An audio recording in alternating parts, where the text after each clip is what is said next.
Ang kaguluhan sa pagitan ng Hamas at Israel ay nagumpisa noong ika-7 ng Oktubre 2023 at sa ngayon, tumatagal na ito ng halos 4 na buwan.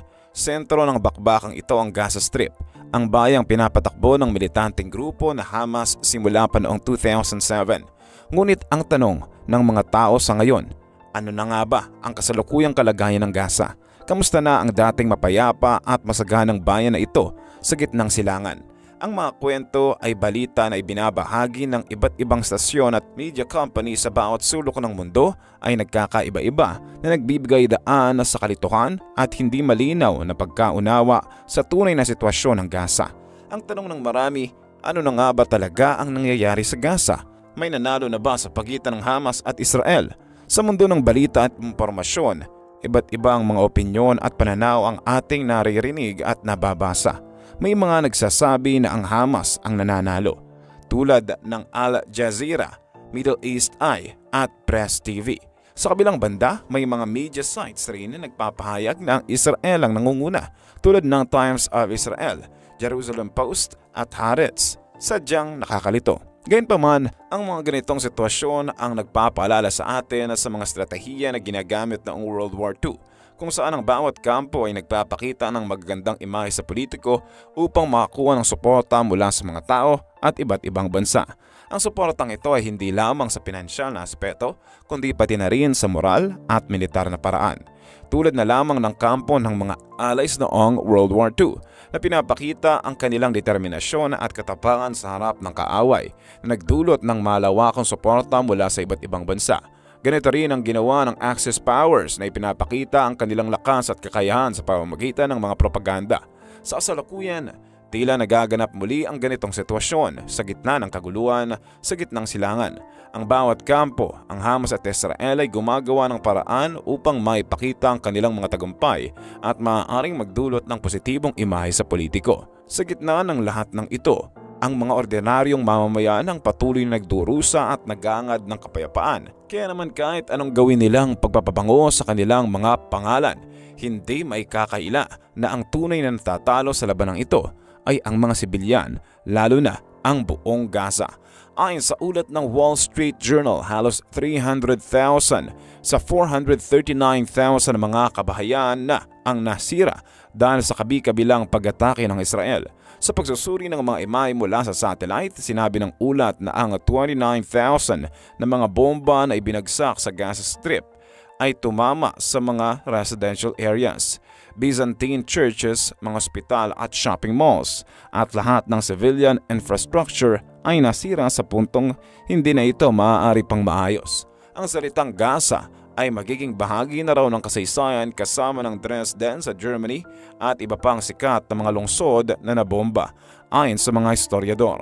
Sa loob ng halos 2 buwan, ang gerang ito ay nagdulot ng mas malaking pinsala kaysa pagkasira ng Aleppo sa Syria mula 2012 hanggang 2016, Mariupol sa Ukraine at Allied bombing sa Germany sa World War II, at sinasabing ito ay pumatay ng mas maraming sibilyan kaysa ginawa sa United States-led coalition sa kanilang 3 taong kampanya laban sa ISL o ISIS group.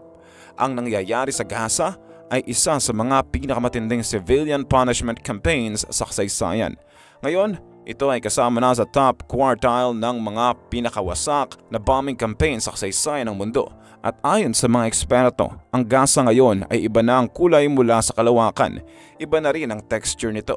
Bukod pa rito, sinabi rin nila na ang military campaign ng Israel sa Gaza ay kasama na rin sa pinakamapinsala sa kasaysayan na pamatay ng higit sa 21,500 na tao na nagdulot ng sugat sa 55,000 na tao. Higit sa 1,000 mga bata ang nawala ng kanilang mga kamay o paa sa mga pag-atake ng Israel simula noong Oktubre 7. Sa kalagitnaan noong Disyembre 2023, ang Israel ay naglaglag ng 29,000 na mga bomba, munitions at shells sa Gaza Strip. Halos 70% ng 439,000 na mga tahanan sa Gaza at kalahati ng mga gusali nito ay nasira o nawasak. Ang pagbobomba ay nagdulot ng pinsala sa mga Byzantine churches at sinaunang mga moske, mga pabrika at mga gusali ng apartment, shopping malls at luxury hotels, mga teatro at mga paaralan. Ang karamihan sa mga infrastruktura ng tubig, kuryente, komunikasyon at pangkalusugan na nagpapatakbo sa Gaza ay hindi na maaaring maayos muli. Karamihan sa 36 na mga ospital sa Gaza Strip ay sarado na at 8 lamang ang tumatanggap ng mga pasyente. Ang mga puno ng citrus, mga taniman ng olive, mga greenhouse ay nawasak. Higit sa 2/3 ng mga paaralan nito ay nasira. Ang Hamas sa kabilang banda ay pumatay naman ng aabot sa 1,200 na mga Israeli. Karamihan sa kanila ay mga sibilyan, ayon sa mga opisyal ng Israel. Sa tugon ng Israel, ang mga bomba, artillery shells at mga sundalo nito ay pumatay ng higit sa 21,000 na mga Palestinian. Ayon sa Health Ministry ng Gaza, ang bilang na ito ay hindi lang mga sibilyan at mga militante. Karamihan sa kanila ay mga kababaihan at mga bata. Ngunit bago maganap ang lahat ng ito, bago marami ang mamatay at nasira, ang Gaza ay isang masiglang lugar. Sa kabila ng mga dekada ng occupation ng Israel, mga pagkakasakop at mga digmaan, maraming mga Palestinian pa rin ang nag-enjoy na maniraan sa tabi ng Mediterranean Sea, kung saan sila ay nagtitipon sa mga cafe at mga seaside restaurant. Ang mga pamilya ay naglalaro sa beach. Ang mga kabataang lalaki ay nagkukumpulan sa paligid ng mga TV sa gabi upang manood ng soccer. Ngayon ang Gaza ay isa ng tanawin ng mga wasak na mga ari-arian at pugad ng sigaw ng mga inosenteng binawian ng buhay. Sa Hilagang Gaza ang focus ng unang pagganti ng Israel. Ang iilang tao na nadamay ay naglalakbay lamang sa mga kalye at dumaan sa mga nabombahang mga tindahan at mga gusali ng apartment. Sa timog kung saan ang higit sa 1 milyong mga residente ang displaced ay tumakas. Ang mga Gazans ay natutulog sa kalye at napilitang magsunog ng basura para makapagluto at patuloy pa ring mabuhay. Ang ilan sa 85% ng 2.2 milyong tao sa Gaza Strip ay tumakas sa kanilang mga tahanan at confined na mga evacuation order ng Israel. Sinabi ng militar ng Israel na ito ay ang kanilang hakbang upang maiwasan ang pagpapatay sa mga sibilyan, kasama na ang paghihikayat sa mga residente na umalis sa mga lugar na inaatake. Sinabi ng hukbong panghimpapawid ng Israel na ang kanilang bombing campaign ay magdudulot ng maximum damage. Inaakusahan ng Israel ang Hamas na ginagamit ang mga gusaling sibilyan upang itago ang mga pasukan sa mga tunnel kung saan ito nagtatago ng mga armas at mga commander. Kaya sila mas naggagalaiti at nagagalit sa Hamas. Ngunit kamakailan lang, hinimok ng US ang Israel na subukang limitahan ang bilang ng mga sibilyang biktima. Sa kasalukuyan, ang war zone ay halos sarado sa labas ng mundo. Ang mga eksperto ay nag-aaral ng pinsala sa pamamagitan ng pagsusuri sa mga himay mula sa satellite at paggamit ng remote sensing na nagmomonitor ng mga physical characteristics sa pamamagitan ng pagsukat ng reflected at emitted radiation sa isang tiyak na distansya. Ang kanilang mga natuklasan, sabi nila, ay initial at kailangan ng verifikasyon sa lupa, ngunit malamang na underestimate. Ayon sa pagsusuri ng data mula sa satellite ng mga eksperto sa remote sensing sa City, University of New York at Oregon State University, hanggang 80% ng mga gusali sa Hilagang Gaza kung saan ang pagbobomba ay pinakamapinsala ay nasira o nawasak, na mas mataas na porsyento kaysa sa Dresden. Tinataya ni He Yin, isang assistant professor ng geography sa Kent State University sa Ohio, na 20% ng lupang pang-agrikultura ng Gaza ay nasira o nawasak. Ang winter wheat na dapat sana ay tumutubo ngayon ay hindi na makita. Sa isang pagsusuri naman na inilabas ng World Bank, ang digmaan ay sumira ng 77% ng mga health facilities, 72% ng mga municipal services tulad ng mga parke, korte at mga library, 68% ng telecommunications infrastructure at 76% ng mga commercial site, kasama na ang halos kompletong pagkasira ng industrial zone sa Hilaga.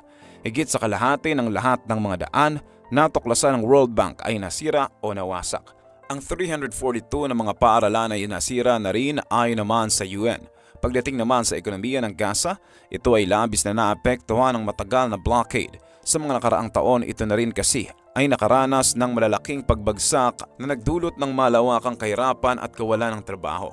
Ang kawalan ng access sa mga merkado at mga resources dahil sa blockade ay nagdulot ng malaking pinsala sa lokal na ekonomiya. Ang mga negosyo ay nahihirapang mag-operate dahil sa kakulangan ng mga supply at mga materyales. Maraming mga factory at farm ang nagsara dahil sa kawalan ng mga raw materials at kakulangan ng access sa mga merkado. Ang unemployment rate sa Gaza ay isa sa mga pinakamataas sa buong mundo. Ang kawalan ng trabaho lalo na sa mga kabataan ay nagdudulot ng malaking problema.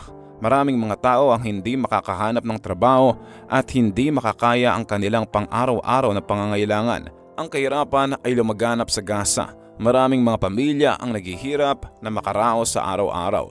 Dahil sa kakulangan ng trabaho at mga oportunidad, ang kakulangan ng pagkain, tubig at iba pang pangunahing pangangailangan ay isang malaking problema. Talaga namang nakakalungkot at nakakapanghina ng loob ang kasalukuyang kalagayan ng Gaza. Ang dating sagana at mayamang syudad na may 4,000 taong kasaysayan ay parang bula na lamang na naglaho. Ang Canaanite at Pharaonic Port City na dating nagsilbing waypoint sa mga ruta ng kalakalan sa pagitan ng Africa at Asia ay halos mabura na. Ang dating pangunahing sentro ng kalakalan at kultura na nag-ambag sa pag-unlad ng sibilisasyon ay nauwi sa wala. Ang bayan na ito na bumangon muli mula sa digmaan, mga pagkakasakop, mga salot at ang mga lindol ay bagsak na naman. Ang Phoenix na sumisimbolo sa Gaza ay nawalan na ng pakpak, ngunit hindi pa huli ang lahat. Ang pagbabalik sa dati ng Gaza ay hindi magiging madali. Ito ay isang mahaba at mahirap na proseso. Nangangailangan ng malaking pagsisikap mula sa iba't ibang mga sektor.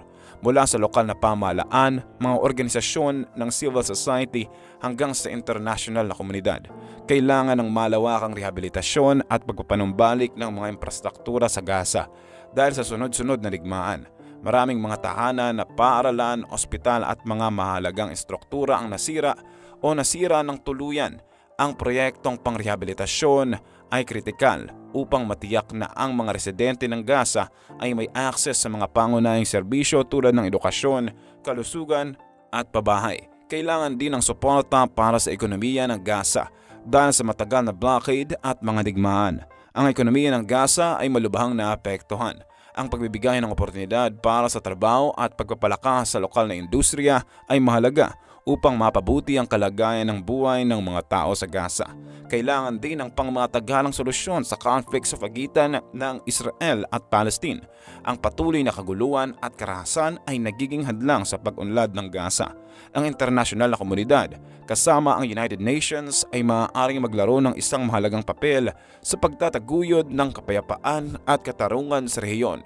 At higit sa lahat, kailangan ng pagkakaisa sa buong mundo upang suportahan ang Gaza. Sa pamamagitan ng donasyon, advocacy at iba pang paraan ng suporta, maaari nating ipakita sa mga tao sa Gaza na hindi sila nag-iisa at na mayroon isang mundo na nagmamalasakit at handang tumulong para sa kanilang muling pagbangon.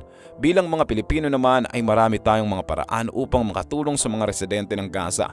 Una sa lahat, maaari tayong magbigay ng donasyon sa mga organisasyon na nagbibigay ng tulong sa Gaza. Maraming mga lokal at internasyonal na mga organisasyon na tumatanggap ng donasyon para sa Gaza, kabilang ang mga ahensya ng United Nations, ang Red Cross at marami pang iba. Ang mga donasyon na ito ay ginagamit para sa pagbibigay ng mga pangunahing pangangailangan tulad ng pagkain, tubig, gamot at iba pang mga serbisyo na kailangan ng mga tao sa Gaza. Pangalawa, maaari tayong maging aktibo sa pagpapalaganap ng impormasyon tungkol sa sitwasyon sa Gaza. Sa pamamagitan ng social media at iba pang mga platform, maaari tayong magbahagi ng mga balita at impormasyon tungkol sa nangyayari sa Gaza.